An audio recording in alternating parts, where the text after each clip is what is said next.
वैसे तो भगवान बुद्ध के उत्पन्न होने के बाद और प्रतिष्ठा बढ़ गई इन कुलों की, और तमाम कोलीय और शाक्य परिवार के लोग भी भगवान बुद्ध की शरण में आए और धम्म का पालन किए।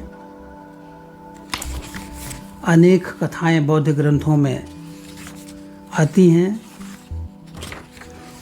एक रोहिणी जल का विवाद भी बौद्ध ग्रंथों में प्राप्त होता है,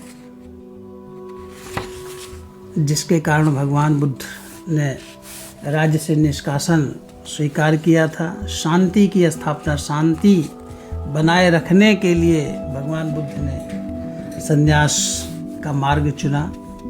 ये भी कथा बौद्ध ग्रंथों में प्राप्त होती है।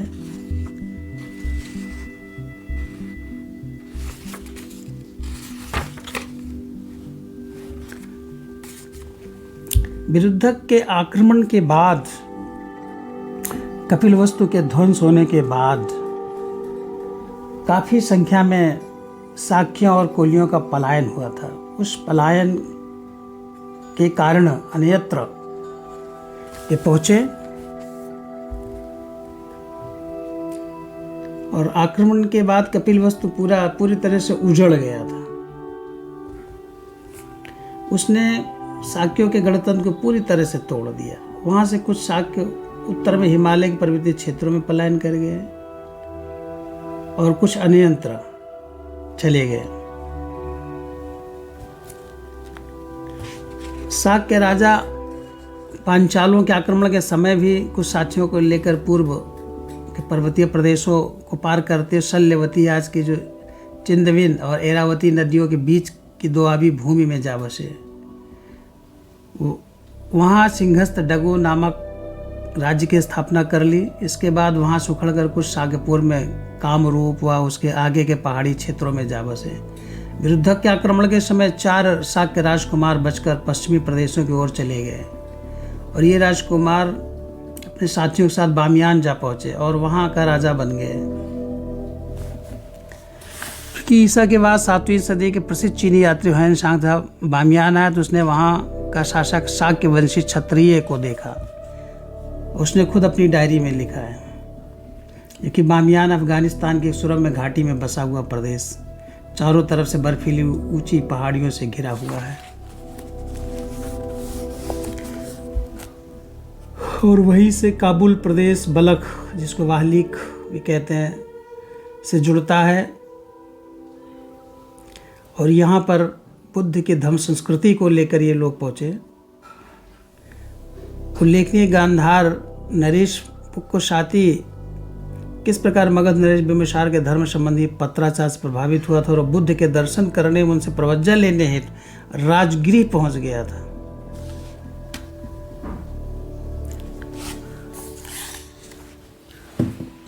दक्षिण की ओर, भारत के दक्षिण की तरफ भी शाक्यों कोलियों का पलायन हुआ। खास करके पूर्वी कोने से राजस्थान में प्रवेश किए। इधर आते आते एक ही कोलिय नाम से पुकारे जाने लगे और बाद में इसकी अंतिम ध्वनि या भी घिस गई और केवल कोली या कोली शब्द ही इनके लिए प्रयुक्त होने लग गया। किंतु ये यहाँ ठहरे नहीं, बल्कि रास्ते के ग्रामों व बसावटों में लूटपाट करते सर्प की तरह सर्राडिस गुजरात की ओर बढ़ गए। उनकी धाड़ें इतनी खूंखार हुआ करती थी कि राजस्थान में उन्हें देख कर यह कहना शुरू कर दिया था, आई रे कोलियान की धाड़, काटो छोड़े न बाढ़। अर्थात कोलिये डकैतों का गुल्म आ गया। ये लोग घर खेत सबको लूट लेते, कुछ भी नहीं छोड़ते। कोलियों के बारे में राजस्थान कुछ इलाकों में जहाँ से होकर ये लोग गुजरे थे, आज भी यह कहावत प्रचलित है। गुजरात पहुँचने पर वहाँ भी जो भी कमज़ोर ठिकाने मिले उन्होंने हथिया लिया। इनका कठोर व्यवहार देकर गुजरात के उस समय के लोगों ने इन्हें एक खूंखार जंगली कौम के रूप में परिभाषित कर दिया। आज भी कुछ कोली जंगलों में रहते हैं, जंगली पशु मछलियों का शिकार कर अपनी आजीविका चलाते हैं, किंतु अधिकांश कोली या तो प्रशासक रहे हैं या बड़े छोटे खेतिहर। इनमें बैरैया, तलपदा और पटेल कोली है। इनके अलावा ठाकरडा, खाट तथा डावी कोली भी हैं। नवसारी, सूरत, वलसाड आदि जिलों के पाटिल आदि Koli south Africa, England, New Zealand आदि देशों में वर्षों पूर्व व्यापार हेतु जा बसे। कोलियों के कुछ अधिक जुझारू दल महाराष्ट्र, कोंकण प्रदेश, कर्नाटक तथा आंध्र प्रदेश तक पहुंच गए। दक्षिण भारत का सह्याद्री पर्वत श्रृंखला का संपूर्ण प्रदेश तथा दक्षिण का पश्चिमी घाट कोलीय बहुल क्षेत्र है। इन लोगों ने जंगलों को साफ कर बड़ी मेहनत से वहाँ की भूमि को खेती योग्य बना लिया और वहीं बस गए और अपने छोटे बड़े राज्य स्थापित कर लिए।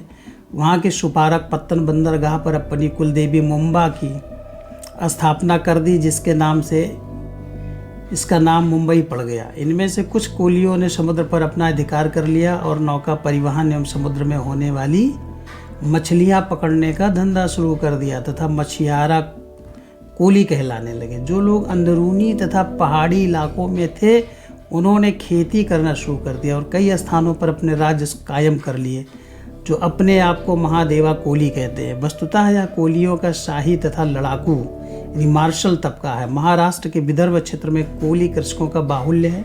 अमरावती जिले में उनका एक विशाल वाल्मीकि मठ भी है। एक मशहूर कोंडाणा किला भी है।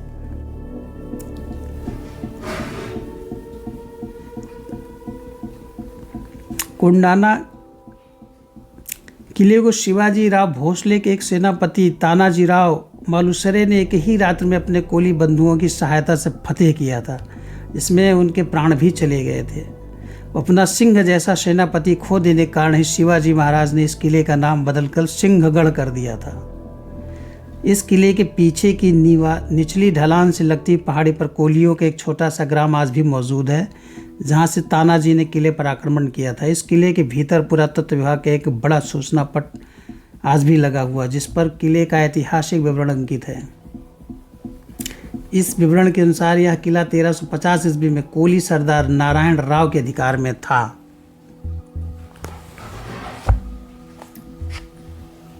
वस्तुतः गुजरात, महाराष्ट्र, दीव, दमन, नगर हवेली, गोवा, कोंकण प्रदेश तथा कर्नाटक जैसे दक्षिण भारत के प्रदेशों में कोली अधिकांशतः जुझारू मार्शल जाति रही है। भारत में ब्रिटिश काल में गवर्नमेंट ऑफ इंडिया की सेंट्रल पब्लिकेशन ब्रांच कलकत्ता द्वारा इंडियन स्टेट्स पर मेमोरेंडम 1930 प्रकाशित किया गया था। इन प्रदेशों में कोली शासित स्टेट्स इस प्रकार बताए गए हैं। वेस्टर्न इंडिया स्टेट्स एजेंसी के ठिकाने झिंझुवाड़ा, जूना पदार, सेबदी वादर और बेजानोनेस। और दूसरे हैं बॉम्बे माही काठा एजेंसी के राज ठिकाने, जिनमें आता है अम्बलियारा शासक खाट कोली, घोड़ासर शासक डावी कोली, इडोल शासक मकवाना कोली, कटोसन शासक मकवाना कोली, कटोसन थाना। इसके तहत 10 तालुका आते थे, जो इस प्रकार है: मागुना, तेजपुरा, बिरसोदा, कसालपुरा, दिदोली, मेहमदपुरा, इज्जतपुरा, रामपुरा, रानीपुरा एवं प्लास। इनके शासक कटोसन परिवार के मकवाना कोली रहे हैं।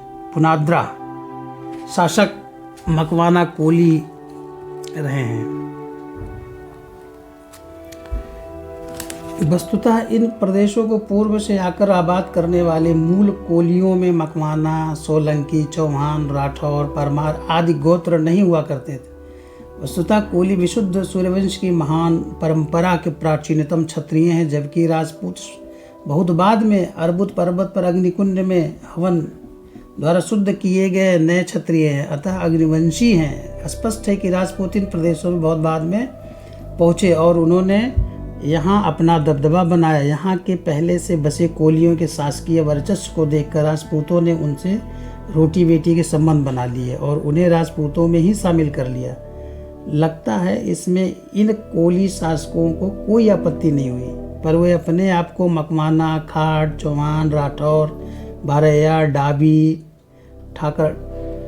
ठाकरडा कोली ही कहते रहे, राजपूत नहीं। कुछ कोली शासकों ने तो राजपूतों के गोत्र तक नहीं लगाते, वह तो अपने को विशुद्ध कोली क्षत्रिय ही कहते हैं, जिनमें महाराजा ज्वार भी हैं और यह ऐतिहासिक सत्य है, इससे इनकार कौन करेगा और कैसे करेगा। हाँ, बाद के भारत में राजपूतों का शासकीय प्रभाव अधिक रहा और इसलिए भारत में गुजरात क्षेत्र के कुछ कोली शासकों ने अपने आप को राजपूत ही कहना शुरू कर दिया। अतः हम नहीं कह सकते गुजरात के राजपूतों में कितने शुद्ध कोली और कितने शुद्ध राजपूत। इनसे प्रेरित होकर राजस्थान के कुछ कोलियों ने भी अपने आप को राजपूत कहना प्रारंभ कर दिया और 50-60 वर्ष पूर्व से चौहान, राठौर, सोलंकी जैसे गोत्र भी लगाने शुरू कर दिए। पर उन्हें वह मार्शल स्पिरिट नहीं है, उनमें वह मार्शल स्पिरिट नहीं है जो गुजरात के कोलीय क्षत्रियों में है। एक और खाडल शासक मकवाना कोली बसे हुए हैं। इसके अतिरिक्त इन एजेंसी के तहत 18 छोटे मोटे ठिकाने और रहे हैं। इनमें 24 ठिकानों के शासक मकवाना कोली, 6 ठिकानों के शासक चौहान कोली, 1 ठिकाने के शासक ठाकड़ा कोली, एक ठिकाने के शासक डावी कोली तथा 1 ठिकाने के शासक बारैया कोली तथा 1 ठिकाने के शासक खाट कोली रहे हैं। ये ठिकाने उसी तरह के हैं जिस तरह के वेस्टर्न इंडिया एजेंसी के तहत 4 ठिकाने या क्षेत्र बताए गए हैं।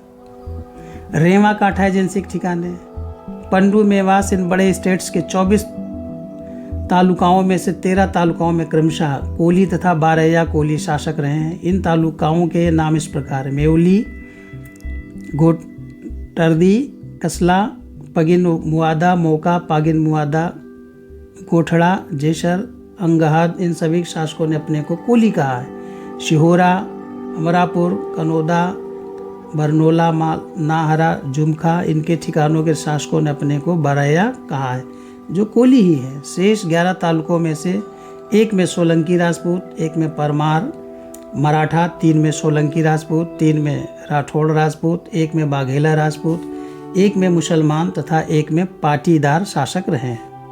और जम्मू घोड़ा नरुकोट, यह एक पुराना राज्य नाइकड़ा तथा कोलियों से आबाद है, पर इसके शासक अपने आप को परमार राजपूत कहते हैं।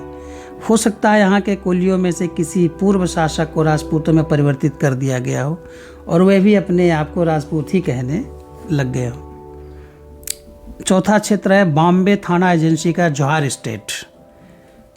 798 किलोमीटर में फैला जवाहर इस एजेंसी क्षेत्र का बड़ा राज्य है। उपलब्ध प्रामाणिक सामग्री के आधार पर हम इसका ऐतिहासिक विवरण यहाँ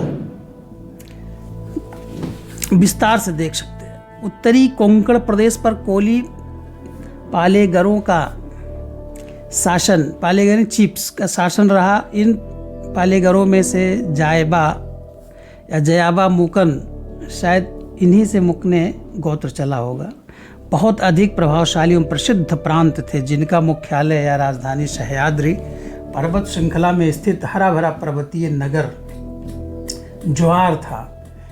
इनके वंशज विशुद्ध कोली यानी कोलीय क्षत्रिय ही बने रहे। अन्यों की तरह राजपूतों से व्यवहार होने पर भी उन्होंने अपने आप को कोली कहना ही ठीक समझा, क्योंकि कोली क्षत्रियत्व की प्राचीनतम परंपरागत विशुद्धता से वह शायद परिचित थे और अपने कोली होने के गौरव को छोड़ना नहीं चाहते थे। फिर राजपूत जाति बहुत बाद की जाती है, जिन्हें अर्बुद पर्वत पर अग्निकुंड में हवन कर ब्राह्मणों द्वारा उनके दबदबे को देखकर क्षत्रिय बनाया गया। महाराज श्रीमंत जयाबा जयदेव राजा के उत्तराधिकारी पुत्र श्रीमंत नेमशाह मुकने थे, जिनके समय में ज्वार स्टेट के तहत 22 किले थे। इन्हें तत्कालीन दिल्ली के मुस्लिम बादशाह को सन 1343 में ही राजा की पदवी से सम्मानित करना पड़ा था। ज्वार के मुकने और उनकी राजवंशावली इस प्रकार है। महाराजा जयदेव राव सन 1342, उसके बाद महाराज नेमशाह प्रथम, फिर महाराज भीमराव, फिर महाराजा मोहम्मद शाह देव बराव। इन्हें बहमनी सुल्तान अहमद शाह के पुत्र से विवाह करने के कारण मुस्लिम धर्म अपनाना पड़ा, इसलिए इन्हें जौहर के सिंहासन पर नहीं बिठाया गया, किंतु शासन इन्हें ही करने दिया गया। फिर 5वें महाराजा कृष्ण शाह प्रथम, 6ठे महाराजा नेम शाह द्वितीय, 7वें महाराजा विक्रम शाह प्रथम, 8वें महाराजा पतंग शाह प्रथम, 1678 ईस्वी में।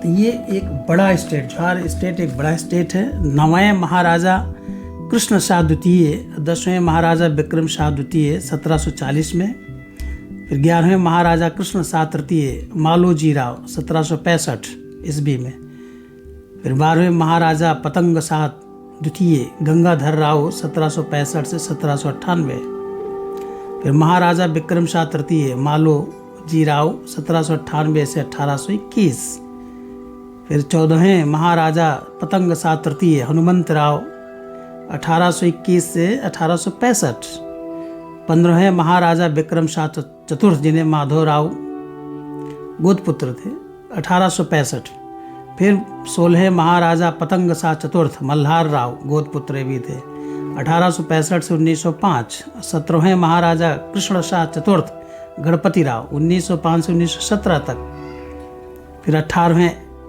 एच विक्रम शाह पंचम मार्तंड राव भाव साहेब 1917 से 1926 तक, 19वें एच पतंग शाह पंचम यशवंत राव 1927 से 1938 तक, फिर 20वें महाराजा एच दिग्विजय सिंह राव।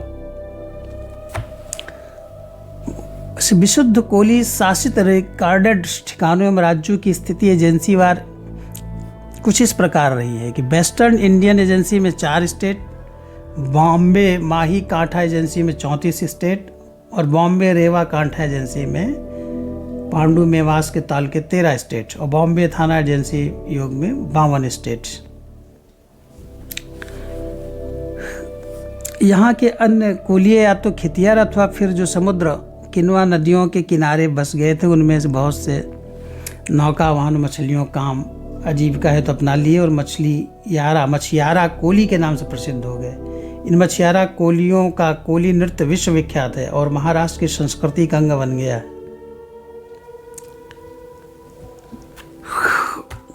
वैसे इतिहास में विद्वानों ने तानाजीराव मालुसरे को सब जगह मराठा लिखा गया है, पर क्या मराठों में कोली सम्मिलित नहीं रहे? कोलियों के बिना तो महाराष्ट्र का इतिहास ही अधूरा है। वस्तुतः यहाँ के कोली तो देशमुख, पाटिल तथा पटिवारी परिवारों से ही संबंधित रहे हैं। एक निर्मम सच्चाई और मैं बता देता हूँ, नगर हवेली दमन द्वीप में निश्चित रूप से कोलियों का वर्चस्व था। दीव के संबंध में इतिहास गवाह है कि किस तरह मुस्लिम आक्रांताओं ने धोखे से उस पर अधिकार किया। उन्होंने अपनी नौकाएं एक शाम को धुंधलके के समय दीव के तट से लगा दी। उनका मुखिया वहां के कोली सरदार के पास गया, सलाम किया और बड़ी लायकी से मजबूरी बताते हुए उस रात्रि को अपने साथियों सहित द्वीप पर ठहर कर विश्राम करने की अनुमति मांगी। वहाँ के कोली सरदार ने इंसानियत के नाते उन्हें रात्रि भर वहाँ विश्राम करने की अनुमति दे दी। रात्रि को जब सारे लोग गहरी नींद में सो गए तो मुसलमानों ने चुपके से उठकर उन सोते हुए कोलियों तलवारों से काट दिया। किसी को पता नहीं चला। सुबह हुआ तो उन मुसलमानों के मुखिया ने द्वीप पर अधिकार कर वहाँ का शासक होने की घोषणा कर दी। यह कोई कथा कहानी नहीं बल्कि इतिहास की एक निर्मम सच्चाई है, जिसे इस घटना का प्रदर्शन दूरदर्शन पर न्यूज़ रील के रूप में भी कुछ वर्ष पहले किया गया था। जहाँ तक कर्नाटक का प्रश्न है, उसके उत्तरी भाग में विशेषकर गुलबर्गा जिले में कोली कृषकों की बहुत बड़ी संख्या और ये लोग गोवा तक चले गए हैं। यहाँ के पुर्तगाली ईसाइयों को छोड़कर शेष आबादी का अधिकांश भाग कोलियों का ही है, जो या तो खेती करते हैं या फिर समुद्र के किनारे मछली पकड़ने का काम करते हैं। इनमें कुछ मुसलमान भी हैं। ये लोग संपूर्ण कोंकण प्रदेश में पहाड़ी इलाकों में बसे हुए हैं। महाराष्ट्र तथा कर्नाटक से खिसक कर कुछ लोग आंध्र में जा बसे। इनमें से अधिकतर जंगलों में रहते हैं, पर हैदराबाद जैसे शहर में भी इनकी आबादी कम नहीं है। यहाँ लोग अपने आप को मुदिराज कोली कहते हैं। अतः यह बात स्पष्ट है कि 2-2.5 हजार सालों के अंतराल में कोलिये लोग धीरे धीरे दक्षिण भारत के दूर तक के क्षेत्रों में चले गए। वहीं की भूमि को ठीक कर खेती करते गए और वहीं बस गए। वह इलाके इनके और उन इलाकों के मूल निवासी हो गए। उत्तरी पश्चिमी पूर्वी भारत का परिदृश्य, आइए देखते हैं इसको भी। भारत के उत्तरी पश्चिमी हिस्से में आज का उत्तराखंड, हिमाचल प्रदेश तथा पंजाब हरियाणा पड़ते हैं। आज से 52-53 वर्ष पूर्व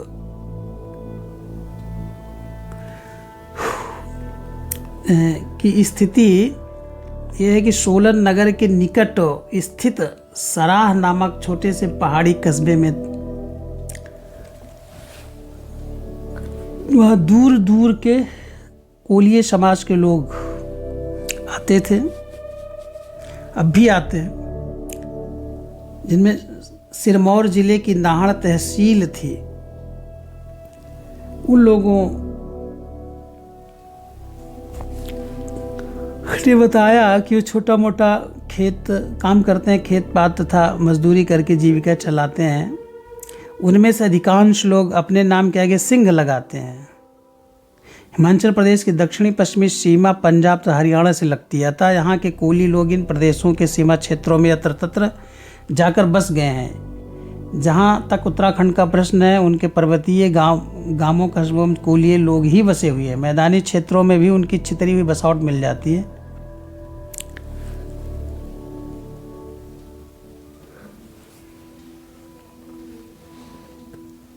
ये लोग छोटी मोटी पर्वतीय भूमि को समतल कर खेती कर लेते हैं और दुकानदारी भी करते हैं, अन्यथा शहर में जो भी मजदूरी मिलती है वह कर लेते हैं।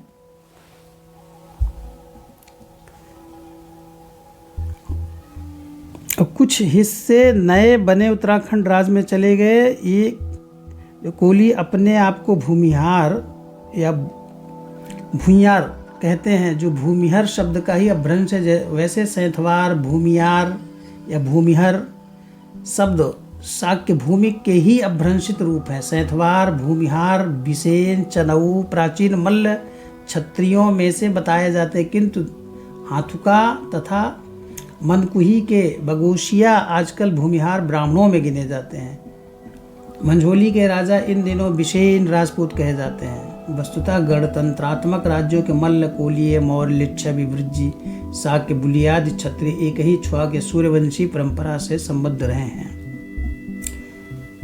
पूरे उत्तर प्रदेश में भी इनकी संख्या कम नहीं है। यहाँ इन्हें कोली न कहकर कोरी या कोरिया कहते हैं। कुछ लोग यहाँ भी कहीं कहीं खेती करते हैं, कुछ लोग नौकरी पेशा, कुछ लोग छोटा मोटा धंधा कर अपनी आजीविका चलाते हैं। आज से 150 वर्ष पूर्व तक मध्य उत्तर प्रदेश तथा उसकी सीमा से लगने वाले राजस्थान और मध्य प्रदेश के क्षेत्र के कोरी वस्त्र वयन का धंधा करते थे, किंतु अब इन्होंने यह काम छोड़ दिया है। बड़ी टेक्सटाइल इंडस्ट्री ने उनसे छीन लिया है। झांसी के पास मऊ रानीपुरा कस्बे के कोरी लोगों ने अपने घरों में छोटी मोटी टेक्सटाइल इकाइयाँ अवश्य स्थापित कर ली है, और सामान्यतः आजकल इस काम को उत्तर प्रदेश तथा उससे लगते क्षेत्रों के कोरी नहीं करते। कोलियों का ही बिगड़ा हुआ रूप ये कोरी है। बीच की ला ध्वनि के रा में परिवर्तित हो जाने के कारण यह वस्त्र वयन या शिल्प का धंधा ला ध्वनि के रा में परिवर्तित हो जाने के कारण ये कोली से कोरी शब्द बना। ये वस्त्र वयन या शिल्प का धंधा क्यों अपना लिया, इसके पीछे कहानी है, हालांकि पुराणों में मिलती है,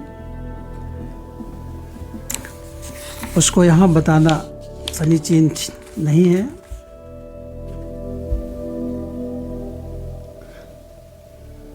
ये अपने आप को सक्कोरी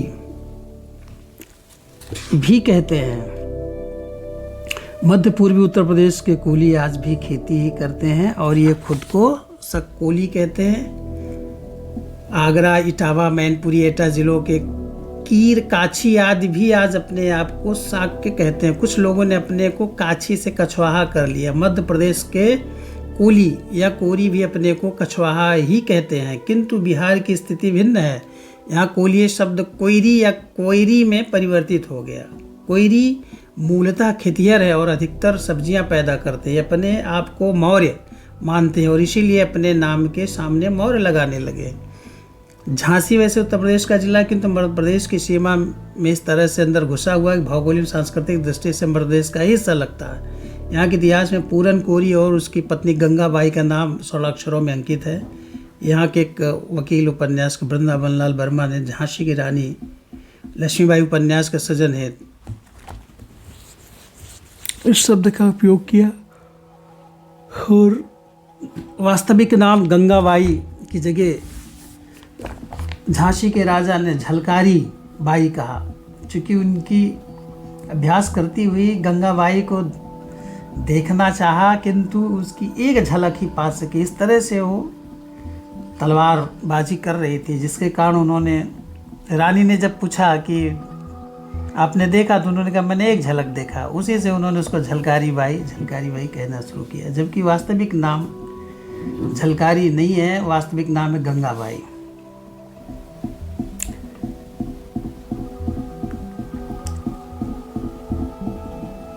यहाँ साक कोलियों से मिलकर बनी इनकी 3 उपजातियां हैं झांसी के आसपास: धीमान, बनौधिया तथा अहिवार। अहिवार अपने को अहिक्षेत्र से संबंधित मानते हैं। सांप के फन को भी अहिक्षेत्र कहा ही जाता है। राजस्थान में आकर बसे कोलिये बहुत बात के खेमे हैं। ये यहाँ कोई शासन करने की नीयत से नहीं आए थे, किंतु कमाने खाने के लिए आए थे। उत्तर प्रदेश में जब ये नहीं बस जम पाए तो धीरे धीरे धौलपुर, भरतपुर में बसते हुए करौली, अलवर, दौसा के कुछ सरसब्ज इलाके में आकर बस गए।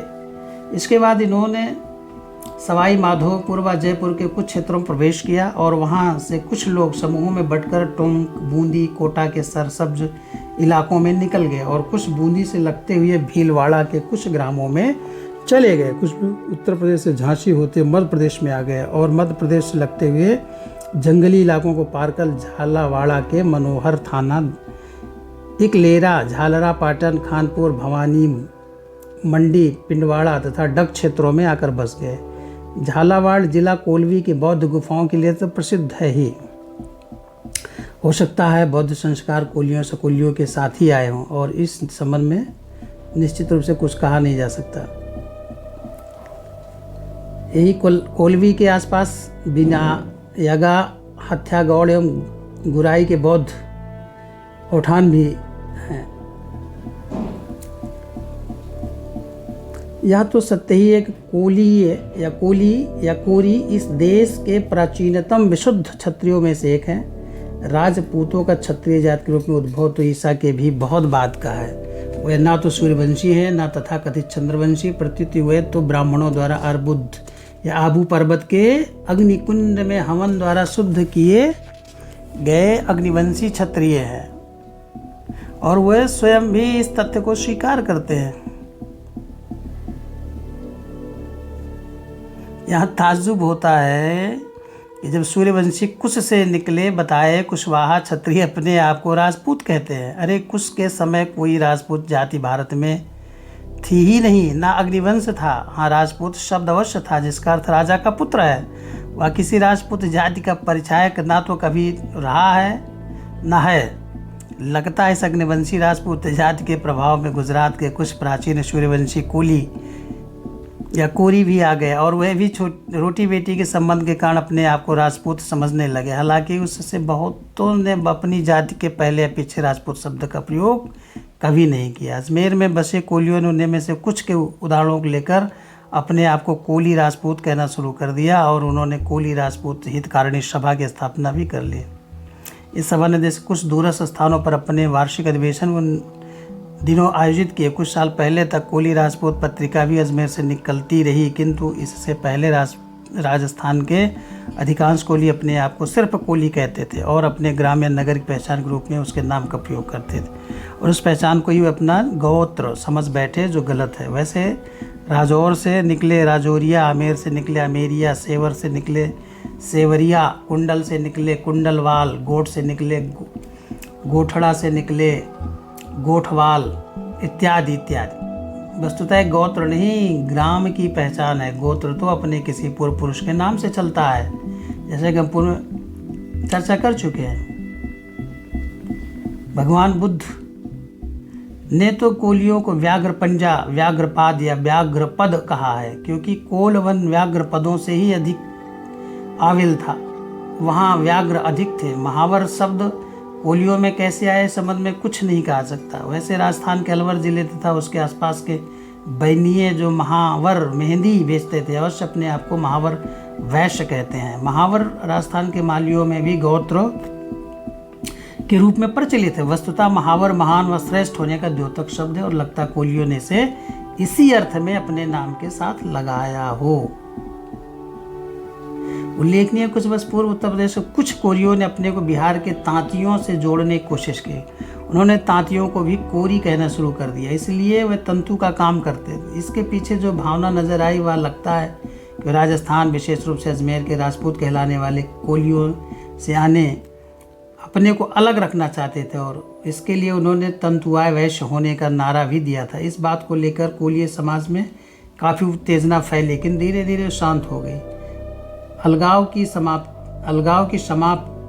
भी समाप्त हो गया। यहाँ यह ध्यातव्य है कि बिहार के कोयरी वहाँ के तांतियों से बिल्कुल भिन्न है और उनमें कोई सामाजिक संबंध नहीं है।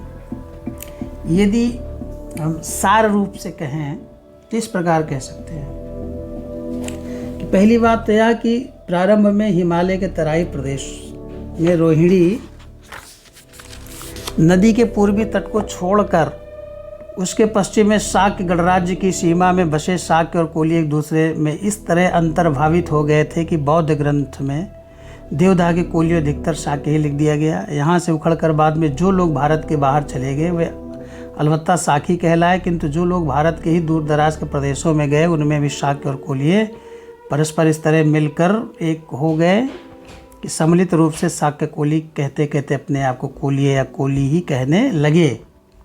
जैसे झांसी के पास अनुरागी कुछ लोग लिखते हैं, कुछ लोग शंखवार, कुछ लोग अहिरवार, ये टाइटल भी अपनाते हैं। दूसरी बात यह है कि अपने मूल उद्गम स्थान से आक्रमण तथा प्राकृतिक आपदा का उखड़ कर ये लोग अन्यत्र जाते रहे और वहीं बसते रहे। धीरे धीरे उन पर वहाँ के भौगोलिक, प्राकृतिक एवं सामाजिक पर्यावरण का प्रभाव पड़ता गया। यह प्रभाव कुछ उनके रूप और रंग पर भी पड़ा। एक तरह से वे जिस प्रदेश में गए वह प्रदेश उनका और वह उन प्रदेशों के हो गए। आज वे वहीं पुराने मूलवासियों के रूप में जाने जाते हैं। तीसरी बात है कि मूलतः कोलिय और शाक्य सूर्यवंशी हैं। उनमें विशुद्ध महासम्मतीय रक्त प्रवाहित है। जब वे अपने उद्गम स्थान से निकलकर दूरस्थ प्रदेशों में आए तो उन्होंने कहीं तो अपने मार्शल प्रजाति होने का भरपूर परिचय दिया और कहीं वे प्रतिकूल स्थितियों के कारण कमज़ोर पड़ गए तथा अपने मूल रूप को कायम नहीं रख सके। उनकी गति सिर्फ रोजी बेटी कमाने खाने तक ही सीमित रह गई। वस्तुतः बिखराव और प्रसार में भिन्नता है। जाति बिखरती है तो उसकी एकता नष्ट होती है, वह कमज़ोर होकर अपने मूल से टूटती है। लेकिन यदि वह फैलती है तो उसकी एकता नष्ट ना होकर मजबूत होती है और अपने मूल से जुड़ी रहती है। भारत के प्राचीन सूर्यवंश की अधिकांश विशुद्ध शासकीय जातियों प्रजातियों पर बिखराव की प्रक्रिया ही लागू हुई, यहाँ तक कि उनका नाम तक मिट गया या मिटा दिया गया। लेकिन ऐसे हालात में एकमात्र कोली या कोरी जाति ही ऐसी रही जो अपनी जीवट शक्ति के कारण किसी न किसी रूप में अपना अस्तित्व बनाए रख सकी और महाराष्ट्र तथा गुजरात के क्षेत्रों में तो अपना प्राचीन शासकीय रूप भी स्थिर रख सके। चौथी बात जिसे हम कह सकते हैं कि लगभग सारे शाक्य अपने मूल उद्गम स्थल से अन्यत्र निकल गए। उनमें से जो थोड़े बहुत कपिलवस्तु तथा उसके आसपास के निगमों में रह गए उन्हें मुस्लिम काल में आते आते मुस्लिम धर्म में परिवर्तित कर लिया गया। आज वहाँ एक भी शाक्य नहीं है, जो है वो मुस्लिम शाक्य हैं, किंतु रामग्राम के कोलियों में से जो बचे हुए आज भी उसी क्षेत्र में बसे हुए हैं। समय के इतने बड़े 2500 साल के अंतराल में उनके नगर निगम ग्राम प्राकृतिक कारणों से अवश्य नष्ट उछड़ते उखड़ते रहे, पर उन्हीं के खंडहरों पर तथा उनके आसपास उन्हीं नामों से मिलते जुलते दूसरे नगर ग्राम भी बसाते चले आ रहे हैं। रोहिणी नदी के पूर्व का महाराजगंज जिला तथा दक्षिण में गोरखपुर जिले के ग्रामों में इन्हीं की अधिसंख्य आबादी बसी हुई है और ये पाटनवार के नाम से जाने जाते हैं। हमें उधर के एक बौद्ध भिक्षु ने बताया कि यहाँ कुछ लोग अपने को सैंथवार भी कहते हैं। ये सभी लोग खेतिहर हैं। विरुद्धक का आक्रमण कपिलवस्तु के शाक्यों पर ही हुआ था, जिसका प्रभाव देवदाह के शाक्यों कोलियों पर भी पड़ा था, किंतु रामग्राम उस आक्रमण से बहुत कुछ अछूता ही रहा। इसका कारण बीच में बहने वाली रोहिणी नदी भी हो सकती है। पांचवी बात हम कह सकते हैं कि आज के मध्य पूर्व उत्तर प्रदेश, राजस्थान, मध्य प्रदेश में बसे कोलियों में से एक तबका ऐसा जो अपने आप को शाक्य समझता है और अपने नाम के आगे शाक्य भी लगाता है। बिहार के कोयरी जो कोलिये ही हैं और खेतों में सब्जी आदि उगाते हैं, अपने को मौर्य तथा उत्तर प्रदेश के काछी नदी पेटे आदि में खेती करने वाले कीरमाली अपने आप को शाक्य कहने लगे हैं। हो सकता है प्राचीन काल में वह शाक्यों से संबंधित रहे हों या शाक्यों से ही निकले हों, क्योंकि उन्हें अपने आप को शाक्य कहने तक लिखने में बड़े गर्व की अनुभूति होती है। इनमें से अधिकतर बुद्ध की शिक्षा की तरफ आकर्षित भी हो रहे हैं। छठी बात यह है कि शाक्य मिश्रित कोलीय अथवा कोली जिन प्रदेशों में जाकर बसे वहाँ की जंगली जाति कोल, कोलघा, कोलचा आदि के लोग भी अपने को कोली कहने लग गए, किंतु ये लोग अपना पैतृक धंधा वन्य जीवों के शिकार आदि ज्यों के त्यों अपनाए हुए हैं। सातवीं बात यह कह सकते हैं कि जो लोग उत्तर प्रदेश तथा उससे लगे राजस्थान एवं मध्य प्रदेश के कुछ भागों में अपने आप को कोरी कहते हैं, उनमें कोविंद वस्त्र बुनने वाले भी मिल गए और वे एक हो गए। लगता है वस्त्र वयन का पेशा कोरियों ने उन्हीं से अपनाया हो या कोविंद ही कोरी कहलाने लगे। और इस दलील में भी ध्वनि परिवर्तन की दृष्टि से बल है। कोलीय शब्द ही कोरिय या कोली या कोरी हो गया। उत्तर प्रदेश में मुरई जाति मौर्य ही है या नहीं, कुछ नहीं कहा जा सकता। महाराष्ट्र के मौर्य लोगों का संबंध मौर्यों से है। इस संबंध में मौर्य ही इसका सही आकलन कर सकते हैं। आठवीं बात महत्वपूर्ण यह है कि शाक्य कोलियों के प्राचीन बौद्ध सामरिक संस्कार धीरे धीरे लुप्त होते चले गए और उनकी जगह पौराणिक ब्राह्मणी संस्कारों का प्रभाव पड़ता बढ़ता चला गया। आज वे पूर्णतः पौराणिक ब्राह्मणिक संस्कारों में जी रहे हैं और बुद्ध के नाम तथा उनकी धर्म शिक्षा को ही भुला बैठे हैं। ये लोग अपने पुरातात्विक प्रामाणिक इतिहास एवं प्राचीन गौरवशाली परंपरा से जैसे हाथ ही धो बैठे हैं। वस्तुतः बुद्धिजीवी ब्राह्मणों को छोड़कर धर्म के नाम की रोटी खाने वाले कर्मकांडी वैदिक पौराणिक ब्राह्मण तो इनसे प्राचीन काल से चिढ़ते चले आ रहे हैं, पीढ़ी दर पीढ़ी। अतः उन्होंने तो शाक्य और कोलियों के विरुद्ध सूर्यवंशीय क्षत्रित्व को ही जहां मौका मिला नकार दिया। उनकी जगह उन्होंने नए अग्निवंशी क्षत्रिय बना लिए और उनका हाथ पकड़ लिया। किंतु कोलियों, जिनमें शाक्य भी शामिल हैं, का पल्ला पूरी तरह से छोड़ नहीं पाया। आधे अधूरे मन से ही सही पकड़े रहे। उन्हें कहीं कहीं अपना मोटा और कहीं कहीं छोटा जजमान मानते रहे। उनसे सीधा अर्थात भोजन सामग्री आटा, दाल, नमक, मिर्च, घी, तेल आदि भी लेते रहे। और जिन जिन प्रदेशों में उनका शासकीय कृषकीय वर्चस्व प्रचंड रहा, उन प्रदेशों में उनकी जय जयकार भी करते रहे, उनके गुणगान भी गाते रहे। नवीं बात यह कोली या सकोली विशुद्ध जाति है, जिसके लिए अंग्रेजी का क्लान शब्द कास्ट नहीं क्लान है। वस्तुतः यही उसकी मौलिकता का वाचक है। वैसे भारत के प्रसिद्ध इतिहासकारों ने सूर्यवंशी शासक जातियों मल्ल, लिच्छवी, कोलीय, नाग, शाक्य, बुलीय, मौर्य आदि की ट्राइब अर्थात मूल भारतीय क्षत्रिय प्रजाति ही कहा है। 10वीं बात कोई कहने की बात नहीं है, वह तो सिर्फ एक आग्रह है शाक्य और कोलियों से चुनौती भी कि यदि उनमें विशुद्ध क्षत्रिय रक्त है तो अपने प्राचीनतम पुरावशेषों से प्रेरणा ले और स्वयं भी आगे बढ़े और समाज को, देश को अपने आंतरिक गणतांत्रिक तरीकों से आगे बढ़ने में अपना सक्रिय योगदान दें तथा उसकी रक्षा सुरक्षा के लिए अपने आप को सक्षम बनाएं, जिससे वह भविष्य की पीढ़ियों के प्रेरणा स्रोत बन सकें। एक शब्द और, जात्याभिमान बुरा नहीं है। जाति की श्रेष्ठता को बनाए रखना, उससे कायम रखना अच्छा, परंतु फोकटिया जात्याभिमान जताना बुरा और अपनी जाति के मुकाबले किसी भी कारण से अन्य जाति को, उनके क्षत्रित्व को कम स्तर पर समझना बुरा है। इतिहास में शाक्य और कोलियों से भूल हुई, परंतु आज वे उससे भी बड़ी भूल कर रहे हैं। जात्याभिमान की जगह अब उनमें व्यक्ताभिमान पनप रहा है। जाति के मुकाबले अब उनमें व्यक्ति बड़ा होने लगा है। जाति समाज के सामने अब व्यक्ति अपने आप को श्रेष्ठ समझने लगा, किंतु यह फोकटी श्रेष्ठता व्यक्ति की पहचान जाति से है, जाति की पहचान व्यक्ति से नहीं है।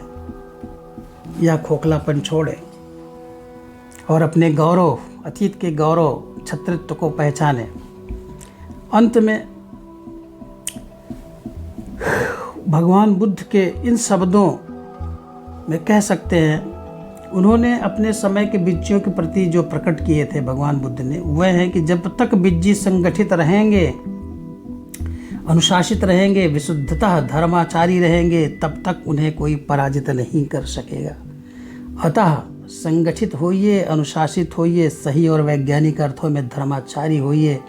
जय आपके हाथों में है, समृद्धि आपके पुरुषार्थ में है। जी कोई अन्य क्षत्रिय नहीं, सूर्यवंश के ही विशुद्ध क्षत्रिय थे। अतः भगवान द्वारा कहे गए उक्त शब्द वैशाली के वज्जियों अथवा लिच्छवियों के लिए ही नहीं, पावर कुशीनगर के मल्लों के लिए भी थे, अब कपिलवस्तु के साक्यों के लिए भी थे, रामग्राम के कोलियों के लिए भी थे, पिपली वन के मोरियों के लिए भी थे, अल्लकप्प के बुल्लियों के लिए भी थे, सुंगमागिरी के भग्गियों के लिए भी थे।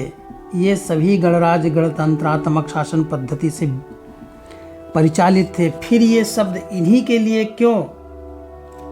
उस समय की सभी जातियों के लिए थे। भगवान के शब्द अपनी सार्वभौमिकता के साथ आज भी उतने ही सत्य हैं, प्रेरणादायक हैं, सम्यक दिशा के निर्देशक हैं जितने अतीत में थे, और उतने ही सत्य, प्रेरणादायक एवं दिशा निर्देशक भविष्य के लोगों के लिए भी होंगे जितने वे आज हैं। 1 माह में एक बार, 3 माह में एक बार, 6 माह में एक बार और कम से कम साल में एक बार, तथा जब भी आपाती की स्थिति पैदा हो तब समग्र जाति को, उसके पुरोधाओं को एक साथ बैठकर समस्याओं पर विचार विमर्श करना चाहिए, सही निर्णय लेना चाहिए, प्रगति का संकल्प लेना चाहिए और उनकी क्रियान्विति में समग्र रूप से जुड़ जाना चाहिए। याद रखना चाहिए कि आदमी मर जाते हैं, जाति नहीं मरती, वह इस रूप में या उस रूप में सदैव जीवित रहती है। एक आदमी की समृद्धि जाति की समृद्धि नहीं है, उसके सभी आदमियों की समृद्धि जाति की समृद्धि है।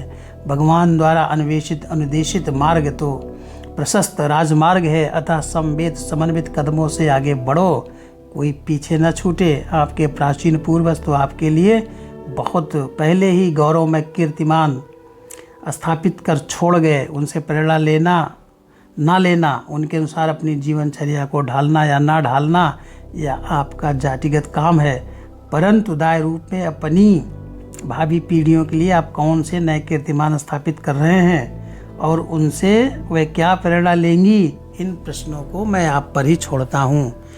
बहुत बहुत धन्यवाद। वीडियो पसंद आए तो लाइक करें, सब्सक्राइब करें, कमेंट करें। बहुत बहुत आभार, बहुत बहुत धन्यवाद।